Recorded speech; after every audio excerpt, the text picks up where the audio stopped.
আপনি কি জানেন যে 6টি কাজ করলে শয়তান অনেক কষ্ট পায়? একদিন আমাদের প্রিয় নবী হযরত মুহাম্মদ সাল্লাল্লাহু আলাইহি সাল্লাম ইবলিসকে দেখলেন। তিনি খুবই ব্যথিত। তখন তিনি শয়তানকে প্রশ্ন করলেন, তোমার এই অবস্থা কে করলো? উত্তরে ইবলিস বললেন, হে আল্লাহর রাসূল, আপনার উম্মতের 6টি কাজ আমাকে খুবই কষ্ট দেয়।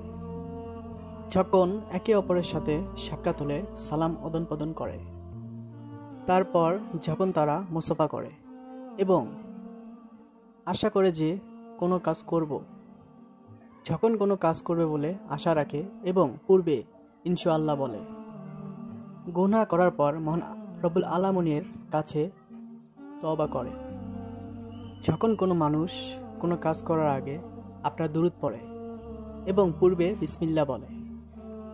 আল্লাহ তাআলা আমাদের শয়তানের কুমন্ত্রণা থেকে রক্ষা করুক, সবাই আমিন। পর্ব 2 নাম্বার।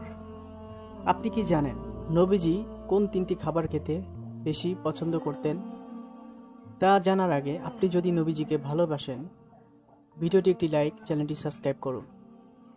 নাম্বার 1, নবীজি খেজুর খেতে বেশি পছন্দ করতেন। নাম্বার 2, নবীজি দুধ খেতে অনেক বেশি ভালোবাসতেন। বর্তমান চিকিৎসা বিজ্ঞান বলেন, কেউ যদি দুধ পান করে তার ব্রেনের কার্যক্ষমতা খুবই বেড়ে যায়। নাম্বার 3, নবীজি লাউ খেতে বেশি পছন্দ করতেন। নবীজির খাবারগুলো কে কে খেতে পছন্দ করেন তা কমেন্টে লিখে আমাদের জানাবেন। তো আমাদের আলোর পথ চ্যানেলটি সাবস্ক্রাইব করবেন, আমাদের সঙ্গেই থাকবেন। ভিডিওটি একটি লাইক, শেয়ার করতে ভুলবেন না। আল্লাহ হাফেজ।